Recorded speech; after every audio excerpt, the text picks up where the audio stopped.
वचनले चाहिँ हामीलाई ताजा बनाउने काम गर्छ। आमेन आमेन आमेन आमेन। किनकि जसले परमेश्वरको वचनमाथि आफ्नो ध्यानलाई लगाउँछ त्यो मान्छे चाहिँ जहिले पनि सुखी हुन्छ भन्छ बाइबलले। हामीले थुप्रो पटक यो परमेश्वरको वचनलाई हामीले पढिराखेका छौँ अनि उन्नति र आशिषको कुरा पनि परमेश्वरको वचनबाट नै आउँछ। आमेन आमेन आमेन। अनि बाइबलमा सँगसँगै चाहिँ हामीले थुप्रोजना मान्छेको जीवनलाई हेऱ्यौँ भने जसले चाहिँ परमेश्वरको वचनलाई ध्यानसित पछ्याएको छ, जसले चाहिँ परमेश्वरको वचनलाई यति साह्रो शिर उपर गरेको छ, उसको जीवनमा चाहिँ आशिषको कुराहरू, उसको जीवनमा अभिषेकको कुराहरू, उसको जीवनमा चाहिँ महिमाको कुराहरू, उसको सेवकाईको पाल चाहिँ पूर्व पश्चिम उत्तर दक्षिण तन्किएको हामी जहिले पनि देख्छौँ। अनि परमेश्वरको वचनको प्रकाशमा बोल्दै गर्दाखेरि, तपाईँले प्रोफेसीको कुराहरू बोल्दै गर्दाखेरि चाहिँ हामी साह्रै धेरै आशिषित हुन्छौँ। एउटा असल लिडर चाहिँ जहिले पनि त्यो समयमा रमाउँदो रहेछ जुन समयमा चाहिँ उसले अगाडि बढाउँदै गरेको भेडा, उसले अगाडि बढाउँदै गरेको चेलाहरूले चाहिँ नि थुप्रो उन्नतिको कुराहरू गर्छ। थुप्रो त्यो बगानले चाहिँ जब शक्तिशाली कुराहरू गर्दै गरेको हुन्छ त्यति बेला चाहिँ सबैभन्दा खुसी चाहिँ को हुन्छ? लिडर हुन्छ। अनि मलाई यो चाहिँ प्रभु येशू ख्रीष्टको लिडरसिपमा पनि हामी भेटाउँछौँ। प्रभु येशू ख्रीष्टले नि जहिल्यै पनि चेलाहरूलाई के चाहिँ इन्करेज गर्नुभयो भने तिमीले मैले गरेको काम त गर्छौ तर मैले गरेको कामभन्दा अझै शक्तिशाली कामहरू, तिम्रो आँखाले नदेखेको, तिम्रो विचारमा अहिलेसम्म नपसेको, तिम्रो मनले अहिलेसम्म नसोचेको कुराहरू चाहिँ तिम्रो जीवनबाट हुन्छ भनिकन, तिम्रो जीवनबाट म गर्छु भनिकन प्रभु येशूले के गर्दै हुनुहुन्थ्यो? इन्करेज गर्दै हुनुहुन्थ्यो।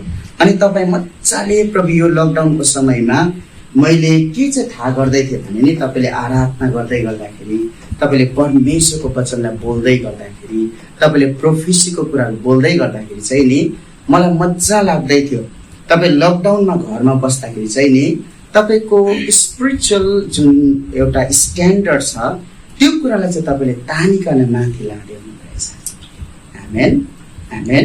अनि यो कुरा चाहिँ जहिल्यै पनि जब यो कुरा चर्चेसमा देखिनु सुरु हुन्छ नि सबैभन्दा धेरै रमाउने भनेको चाहिँ स्वर्ग, प्रभु येशू ख्रीष्ट हो, पवित्र आत्मा हुनुहुन्छ। यो कुरा देख्दै गर्दाखेरि चाहिँ सबैभन्दा धेरै रमाउने चाहिँ नि स्वर्ग। किनकि मान्छेले त आरिस गर्छ, मान्छेले त उन्नतिमा अरूको उन्नतिमा रमाउनु सक्दैन, मान्छे त थुप्रो पटक अरू चाहिँ सफलताको बाटोमा जाँदै गर्दाखेरि थुप्रोजना रमाउनु सकिराखेको हुँदैन, तर स्वर्ग चाहिँ जहिले पनि रमाउँछ तपाईँ अनि मसँग। आमेन।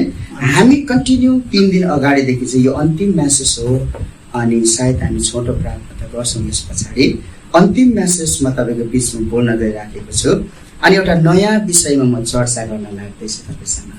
आज बाइबल स्टडी जस्तो म तपाईँलाई केही मजाको कुरा बताउन लागेको छु, केही गहिरो कुरा म तपाईँलाई भन्छु, गहिरो कुराको विषयमा म तपाईँसँग बातचित गर्न गइराखेको छु। त्यो चाहिँ नि स्वर्ग अनि पृथ्वीको कुरा तपाईँसँग म बातचित गर्छु।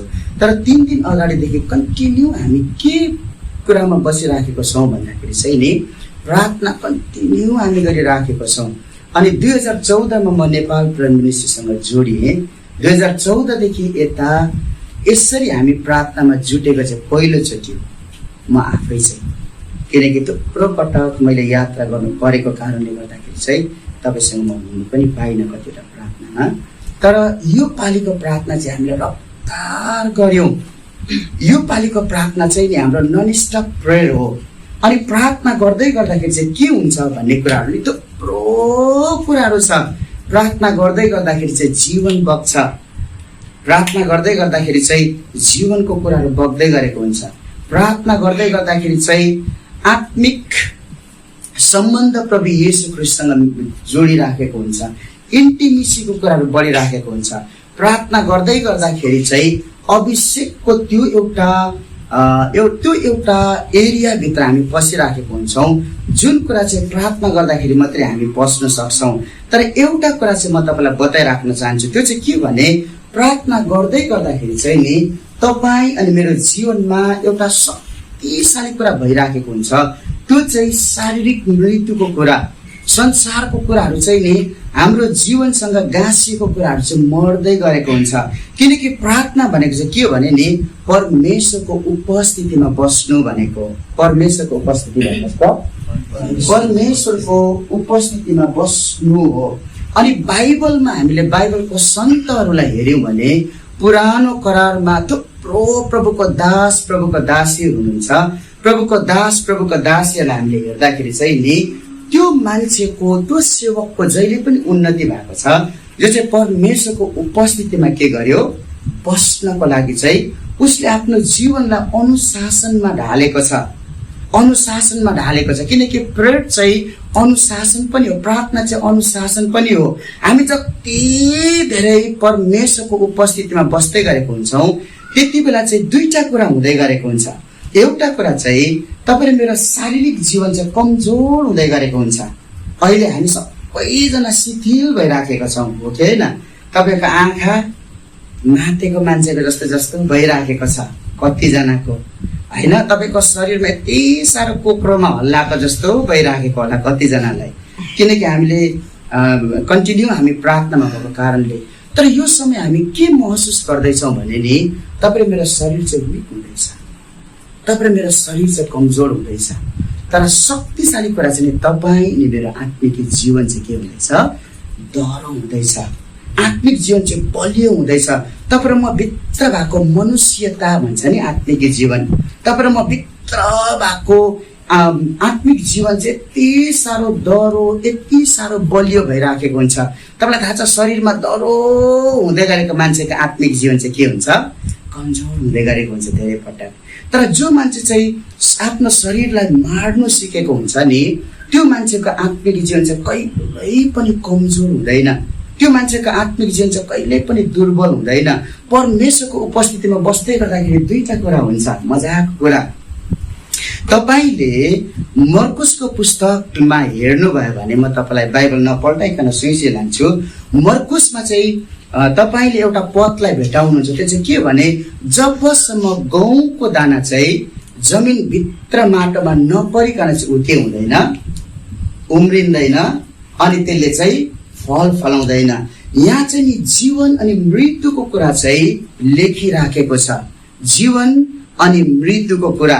जहिल्यै पनि हामीले पुलपिटबाट परमेश्वरको वचनलाई के सुनिराखेको छ भने नि अभिषेक पाउनुको लागि चाहिँ मर्नुपर्छ। ठिकै भन्दैछु म?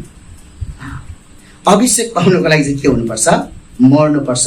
जबसम्म तपाईँ नि मेरो शारीरिक जीवनलाई हामी मार्न जान्दैनौँ नि तबसम्म हामी अभिषेकलाई कमाउनु सक्दैनौँ। अरे अभिषेक चाहिँ कमाउने कुरा रहेछ नि त, अभिषेक चाहिँ कमाउने कुरा, अभिषेक चाहिँ जबरजस्ती खिच्ने कुरा। परमेश्वरको राज्यको कुरा गर्दै गर्दाखेरि चाहिँ परमेश्वरको राज्य चाहिँ त्यसले मात्रै आफ्नो बनाउन सक्छ जसले चाहिँ जबरजस्ती गर्छ। हामी गाउँदै थियौँ नि 138 नम्बर चाँडै आउनेछन् येशू राजा भन्ने, होइन? परमेश्वरको राज्यको कुराहरू त्यहाँ गाइराखेको हुन्छ। अनि जहिले पनि बल जबरजस्त गर्ने मान्छेले मात्रै परमेश्वरको राज्यलाई चाहिँ आफ्नो बनाउनु सिक्दै गरेको हुन्छ। परमेश्वरको राज्यलाई चाहिँ आफ्नो नजिकतिर खिच्नु सुरु गरिराखेको हुन्छ। त्यही भएर म जहिले पनि के भन्छु भने परमेश्वरको राज्य चाहिँ तपाईँको हराएको सुन जस्तो खोज्नुपर्छ भन्छु क्या म। तपाईँले हराएको ठुलो अमाउन्ट जस्तो खोज्नुपर्छ परमेश्वरको राज्य चाहिँ, नभए चाहिँ हामी परमेश्वरको राज्यलाई नि कहिल्यै पनि आफ्नो बनाउन सक्दैन। आज म तपाईँलाई मजाको कुरा सेयर गर्दैछु सुन्नुहोस् है, कहिल्यै पनि नि आफ्नो बनाउन सक्दैनौँ। अब म तपाईँलाई एउटा प्रश्न चाहिँ के गर्नु मन परिराखेको छ भने तपाईँ सामूहिक समूहमा बस्दाखेरि मात्रै यति धेरै प्रार्थनामा टाइम स्पेन्ड गर्दै हुनुहुन्छ कि परमेश्वरको उपस्थितिमा बस्दै हुनुहुन्छ कि या घरमा पनि तपाईँ परमेश्वरको उपस्थितिमा बस्दै हुनुहुन्छ? धेरै पटक नि दाइ चेतन अनि हामीले बातचित गर्दै थियौँ, हामी खास बनिनुपर्ने छ हाम्रो घरको कोठा। बहिनी प्रशंसाले घरको कोठाको कुरा गर्दै गर्दाखेरि नि म भित्र नि मलाई आनन्द लाग्दै थियो। साह्रो मजा लाग्थ्यो किनकि सबैभन्दा किनकि 2 दिन 3 दिन जब हामी एउटा ठुलो आगोको ज्वालाभित्र पसिजान्छौँ नि सबैजना बोल्नु सक्छ, सबैजना रिफ्रेस हुन सक्छ, सबैजनाले त्यो माहौलमा त गुरुङ प्रार्थना पनि गर्न सक्छ। तर तपाईँ एक्लो हुँदाखेरि चाहिँ घरमा परमेश्वरको उपस्थितिमा बस्नु हुँदैछ या छैन भन्ने कुरा चाहिँ इम्पोर्टेन्ट हो। किनकि प्रार्थना गर्दै गर्दाखेरि चाहिँ तपाईँले प्रार्थनामा आफैले आफूलाई अनुशासित बनाउनु भयो भने चाहिँ नि त्यहाँ के हुन्छ तपाईँलाई भनिदेऊ, तपाईँको जीवनबाट चाहिँ मिराकल हुन सुरु हुन्छ। तपाईँले प्रेरितको पुस्तकमा पढ्नु भयो भने म तपाईँलाई 2-3 वटा पदबाट चाहिँ पढेरै म तपाईँलाई बताउँछु। तर 1-2 कुरा तपाईँलाई भनेको मैले प्रेरितको पुस्तकमा जब पत्रुस अनि यूहन्ना चाहिँ दिउँसो 12 बजेको समयमा मन्दिरमा जाँदै गर्दाखेरि चाहिँ त्यहाँ के लेखेको छ भने सधैँ चाहिँ पत्रुस अनि यूहन्ना चाहिँ नि ठिक 12 बजी चाहिँ मन्दिरमा प्रार्थना गर्नको लागि गइराखेको थिए। त्यहाँबाट हामी के बुझ्छौँ भने ठिक 12 बजे भन्नुको मतलब चाहिँ उनीहरूले एउटा प्रार्थनाको समयलाई छुट्याएको थियो रहेछ। ठिकै भन्दैछु म, प्रार्थनाको टाइमलाई छुट्याएको थियो रहेछ। अनि त्यो प्रार्थनामा चाहिँ हर हालतमा पत्रुस अनि यूहन्ना चाहिँ जतिसुकै उसको जीवनमा उनीहरूको जीवनमा बाधा आए तापनि, जस्तोसुकै परिस्थितिले उनीहरूको जीवनलाई अल्झाए पनि उनीहरूले के गर्थे त्यो समयमा प्रार्थना गर्नु चाहिँ मन्दिरमा पुग्थ्यो। अनि मन्दिरमा पुग्दाखेरि चाहिँ एउटा भिखारीसँग, एउटा प्यारालाइसिस मान्छेसँग उसको इन्काउन्टर भयो। अनि त्यति बेला पत्रुसले के भन्छ भने नि मसँग तिमीले जे कुरा माग्दैछौ त्यो कुरा दिनुको लागि मसँग छैन, तर म तिमीलाई जे कुरा दिँदैछु नि यसले चाहिँ तिमीलाई जीवनभरि माग्नु हुँदैन। येशू ख्रिस्टको नाममा म तँलाई आगे बस्छु। अनि त्यति बेला चाहिँ उठेर हिँड्यो। यहाँ एउटा मजाको कुरा चाहिँ के छ भने नि, राम्रो बुझ्नुहोस् है ल, यहाँ मजाको कुरा चाहिँ के छ भने नि जब तपाईँ नि म प्रभुसँग टाइम स्पेन्ड गर्नुको लागि अनुशासित हुन्छौँ त्यहाँदेखि चाहिँ परमेश्वरले उहाँको हत्केला चाहिँ हाम्रो पैताला, उहाँको हत्केला चाहिँ तपाईँले मेरो पैताला मिलाउनुहुन्छ अनि यसो उचाल्नु सुरु गर्नुहुन्छ। त्यही भएर हितोपदेशको पुस्तकले मजाको कुरा के भन्छ भने नि म तिम्रो जीवनलाई चाहिँ हिमाल जस्तै चम्काउँछु। हिमाल भन्नुहोस् त, हिमाल जस्तै चम्काउँछु भनिकन भन्नुभएको छ। हिमाल चाहिँ नि मजा लाग्छ मलाई हिमालको कुरा। हिमाल चाहिँ कहिले पनि आफ्नो ठाउँदेखि सर्दैन, सर्छ आफ्नो ठाउँबाट कहिल्यै पनि हिमाल सर्दैन। तर युरोप कन्ट्रीबाट, गल्फ कन्ट्रीबाट, एसिया महादेशबाट, नेपालको थुप्रो सहरबाट चाहिँ त्यो हिमाललाई हेर्नुको लागि चाहिँ के गर्छ, जानु सुरु हुन्छ। जब परमेश्वरले तपाईँको जीवनलाई उचाल्नु सुरु गर्नुहुन्छ नि, सुन्नुहोस् है शक्तिशाली कुरा म तपाईँलाई भन्दैछु, जब परमेश्वरले तपाईँको जीवनलाई उचाल्नु सुरु गर्नुहुन्छ नि मान्छे चाहिँ तपाईँतिर खिच्चिनु सुरु हुन्छ। हिमालले चाहिँ मान्छे चाहिँ तपाईँतिर खिच्चिनु सुरु हुन्छ। जब तपाईँले स्वर्गले दिँदै गरेको अभिषेक चाहिँ तपाईँले आफ्नो हृदयमा होल्ड गर्न सिक्नुभयो भने चाहिँ नि त्यो अभिषेकले चाहिँ मान्छेलाई खिच्नु सुरु गर्छ। आमेन भन्नुहोस् त, खिच्नु सुरु गर्छ। त्यही भएर सबैभन्दा ज्यादा हामीले कमाउनु पर्ने कुरा चाहिँ के रहेछ, अभिषेक। सुन्नुहोस् है, तपाईँ र म परमेश्वरको उपस्थितिमा बस्दै गर्दाखेरि चाहिँ मृत्यु हुन्छ, त्यो चाहिँ शारीरिक मृत्यु। अनि शारीरिक मृत्युको विषयमा चाहिँ हामी के कुरा सुनिराखेको छौँ भने नि तपाईँ अनि मेरो जीवनमा भएको पुरानोत्व मर्नुपर्छ अरे। पुरानो स्वभावको कुरा मर्नु चाहिँ के हो, हामी मर्नु। हाम्रो जीवन भएको पाप, अधर्म अनि अपराधको कुरा मर्नु भनेको चाहिँ मर्नु हो। जब हामीले हाम्रो शरीरको सबै अभिलाषाको कुराहरू, हाम्रो जीवनको सबै पाप, अधर्म र अपराधको कुराहरू जब हामी मार्नु सुरु गर्छौँ नि त्यति बेला चाहिँ के हुन्छ अरे, हामी मर्दै गरेको हुन्छौँ। अनि त्यो मराइले चाहिँ नि हामीलाई अभिषेकतिर अगाडि बढाउँदै गरेको हुन्छ, अभिषेकतिर अगाडि बढाउँदै गरेको हुन्छ। तर यो विषयमा मैले स्टडी गर्दै गर्दाखेरि जो चाहिँ मर्नुको एक पाटा मात्रै रहेछ। एक पाटा भन्नुहोस् त, मर्नुको एक पाटा मात्रै रहेछ। मर्नुको शिक्षा चाहिँ यो चाहिँ इन्कम्प्लिट रहेछ। जब म पढ्दै गर्दाखेरि चाहिँ प्रभु येशू पवित्र आत्माले मलाई के कुरा भन्नुभयो भने नि विमल मर्नु भनेको चाहिँ हराउनु हो। गहुँको दाना नि जब माटोमा किसानले लगाउँछ त्यति बेला चाहिँ कसैले पनि त्यो गहुँको दानालाई देख्दैन, देख्दैन। इभन किसानले छर्दै चाहिँ जान्छ, तर त्यो बिउ कहाँ पर्यो भनेर चाहिँ उसले अनुमानै लगाउन सक्दैन।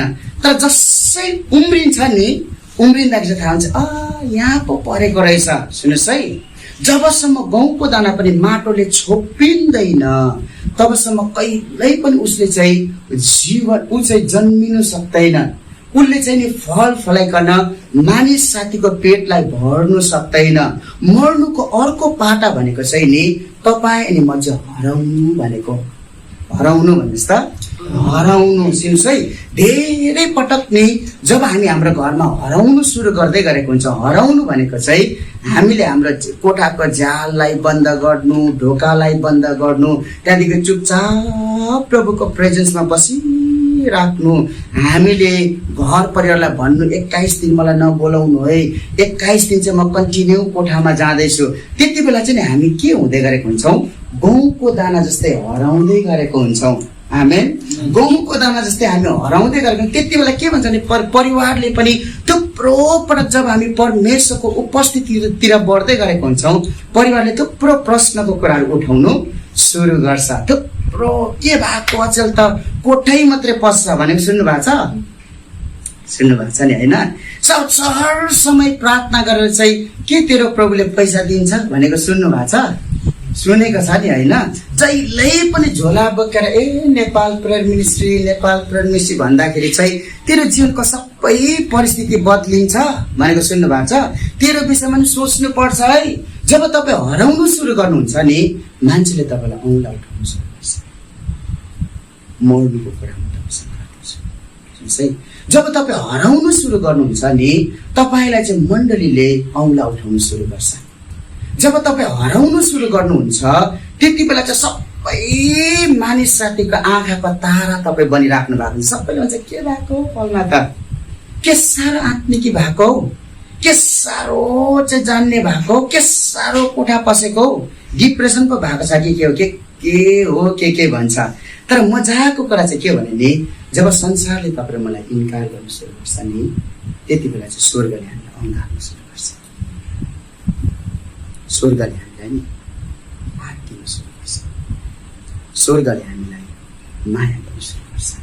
स्वर्गले के भन्छ भने नि, मैले पृथ्वीमा खोज्दै गरेको मान्छे चाहिँ हराउनु सक्ने मान्छे। जबसम्म तपाईँ र म कोठामा हराउँदैनौँ नि, हामीबाट जीवन कहिले पनि पाउँदैन। हामीबाट जीवन कहिले पनि मान्छेले थाहा पाउँदैन। हामी उभिएको जग्गामा चाहिँ नि फलदायक सेवकाई कहिल्यै पनि हुँदैन। त्यही भएर हामी प्रार्थना सङ्गतिमा भएको कारणले गर्दाखेरि चाहिँ हामीले हाम्रो जीवनमा साह्रै सिक्नुपर्ने कुरा चाहिँ हराउनु हो। हामी तपाईँको छेउको साथीलाई भन्नुहोस् न, कतिको हराउँदै हुनुहुन्छ? कतिको हराउँदै हुनुहुन्छ? सुन्नुहोस् है, तपाईँ र म हराउँदै गर्दाखेरि चाहिँ नि त्यो चाहिँ के हो? मर्नु भनेको हो। सुन्नुहोस् है, त्यो चाहिँ परमेश्वरको उपस्थितिमा बस्दाखेरि चाहिँ हाम्रो शरीर यति साह्रो मर्दै गरेको हुन्छ। अनि आत्मिक जीवन चाहिँ उड्दै गरेको हुन्छ। आत्मिक जीवन बढ्नु भनेको चाहिँ नि तपाईँ सुपर नेचुरल वर्ल्ड, एउटा अलौकिक दुनियाँतिर चाहिँ अगाडि बढ्नु भनेको। अलौकिक दुनियाँभित्र चाहिँ तपाईँ जानु भनेको। तपाईँले हनोकको कुरा हेर्नुभयो भने नि, हनोक चाहिँ परमेश्वरसँग हर समय चाहिँ सँगसँगै हिँड्ने मान्छे थिए। तर हनोकको विषयमा तपाईँले स्टडी गर्नुभएको छ कि छैन? मसँग पुस्तक छ, मैले उसको जीवनीलाई स्टडी गर्दैछु। मैले उसको एक दुईवटा त्यो लेखहरूलाई मैले स्टडी गरिराखेको छु। हराउनु अर्को व्यक्ति चाहिँ तपाईँले हेर्नुभयो भने नि, पावलले पनि के भनेको छ भने, म शरीरमा हो कि या त आत्मामा हो, परमेश्वरसम्म पुगे मलाई थाहै भएन भने चाहिँ यो चाहिँ कति बेला हुन्छ? लु है, मलाई ध्यान दिनुहोस् है। ल, म तपाईँलाई अलिकति तपाईँलाई म गहिरो कुरा भन्दैछु, किनभने तपाईँले बुझ्नुपर्छ। ल सुन्नुहोस् है, त्यो चाहिँ कति बेला हुन्छ भने चाहिँ नि, जब हामी थुप्रो समय फास्टिङमा बस्नु सुरु गर्छौँ नि, फास्टिङमा बस्दै गर्दाखेरि चाहिँ हाम्रो शरीर मर्दै जान्छ। आत्मिक जीवन चाहिँ महिमातिर बढ्दै जान्छ। अनि बढ्दै गइसकेपछि चाहिँ के हुन्छ भने नि, तपाईँले मेरो शरीरमा भएको सबै कुरा चाहिँ हामीलाई भ्यालुलेस लाग्न थाल्छ। हामीलाई खानु मनपर्ने कुरा, हामीलाई लाउनु मनपर्ने कुरा, हामीलाई चाहिँ इन्जोय गर्नु मनपर्ने कुरा, त्यो सबै कुरा हाम्रो जीवनमा के हुनु सुरु हुन्छ? हराउँदै जानु सुरु हुन्छ। त्यही भएर एउटा मान्छे जब एक दिन फास्टिङ बस्छ उसलाई गाह्रो हुन्छ। जब उसले फेरि 3 दिन फास्टिङ बस्छ अलिक इजी हुन्छ। तर जब कन्टिन्युसली उसले 14 दिन 21 दिन 40 दिन फास्टिङ बस्न सुरु गर्छ, त्यति बेला चाहिँ उसको जीवनमा के हुँदै गरेको हुन्छ, ऊ भित्रबाट एउटा मनोबल आउँदै गरेको हुन्छ। त्यो मनोबल चाहिँ के हो भने अब चाहिँ नि म 80 दिन फास्टिङ बस्यो भने पनि सक्ने रहेछु। सुन्नुहोस् है, 80 दिन फास्टिङ बस्यो भने पनि सक्ने रहेछु। अब चाहिँ म चाहिँ नि 160 दिन फास्टिङ बस्यो भने पनि सक्ने रहेछु। थुप्रोजना मान्छेलाई चाहिँ परमेश्वरले भोको बस्नुको लागि अबको समयमा बोलाउनुहुन्छ। मतलब है, भोको बस्नको लागि चाहिँ बोलाउनुहुन्छ। यो मलाई पवित्र आत्माले बोल्नु भएको कुरा। आखिर समयमा चाहिँ नि सारा संसारमा मात्र होइन, तर नेपाली जातिमा पनि कोही मान्छे चाहिँ नखाइकन बाँच्ने मान्छे परमेश्वरले खडा गर्नुहुन्छ। यो कुरा चाहिँ प्रभुले मलाई भन्नुभएको। सुन्नुहोस्, त्यो चाहिँ कसरी हुन्छ भन्ने कुरा चाहिँ म तपाईँलाई भन्दैछु। रोहित दाजुले एकपटक इलामदेखि हामी तल झर्दै थियौँ, दाजु चेतन, म, रोहित दाजु, एक दुईजना थियौँ हामी, वर्सिप टिमहरू पनि हुनुहुन्थ्यो, पास्टर प्रमोदहरू। झर्दै गर्दाखेरि चाहिँ एकजना लेडीले चाहिँ 6 वर्ष भएर खाना नखाएको, 6 इयर, 6 वर्ष।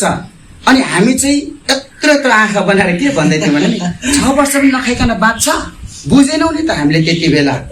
त त्यो लेडीलाई चाहिँ के भएछ भने ऊ चाहिँ उपवासलाई यति साह्रो माया गर्ने, ऊ चाहिँ फास्टिङलाई यति साह्रो माया गर्ने। अनि त्यो फास्टिङलाई माया गर्ने भएको कारणले गर्दा चाहिँ जहिले पनि fasting fasting fasting fasting fasting fasting. अनि एक दिन लङ फास्टिङमा बसिराखेको बेलामा चाहिँ परमेश्वर त्यो छोरीसँग बोल्नु, छोरी आजदेखि उसो तैँले कहिले पनि खाना नखा, किनकि म तेरो भोकलाई लिँदैछु। आमेन, म तेरो भोकलाई लिँदैछु।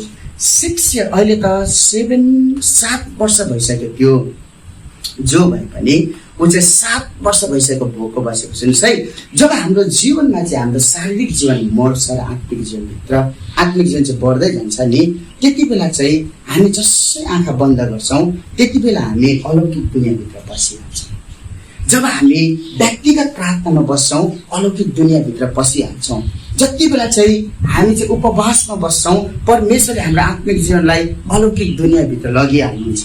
जब हामी आराधना गर्न सुरु गर्छौँ त्यति बेला नि परमेश्वरले हामीलाई अलौकिक दुनियाँभित्र पसाइहाल्नुहुन्छ। अनि त्यति बेला चाहिँ के हुन्छ भने नि हामी अलौकिक दुनियाँ लौकिक दुनियाँ अलौकिक दुनियाँ लौकिक दुनियाँ हुँदा हुँदा हुँदा हुँदा के हुन्छ भने नि पछाडि हामीलाई थाहै हुँदैन हामी चाहिँ प्रार्थना गर्दैछौँ तर लौकिक दुनियाँमा छौँ कि या त अलौकिक दुनियाँमा छौँ, सुपर नेचुरल वर्ल्डभित्र छौँ कि नेचुरल वर्ल्डभित्र छौँ भन्ने कुरा हामीलाई थाहै हुँदैन। त्यही कुरा चाहिँ पावलको जीवनमा भएको थियो नि त। त्यही कुरा चाहिँ त्यही भएर उसले भन्छ म आँखा मात्रै बन्द गरेको तर म चाहिँ शरीरमा परमेश्वरमा पुगेँ कि आत्मा पुगेँ, मलाई के भएन थाहै भएन। तपाईँ मेरो जीवनमा नि परमेश्वरले यो अनुभवको बाटो भएर लाँदै हुनुहुन्छ। तपाईँ र म चाहिँ थुप्रो उहाँको उपस्थितिमा बस्नुपर्छ। तपाईँ र म जबसम्म मर्नु सिक्दैनौँ नि तबसम्म चाहिँ हामी कहिल्यै पनि अरूमा जीवन छर्ने मान्छे हुनु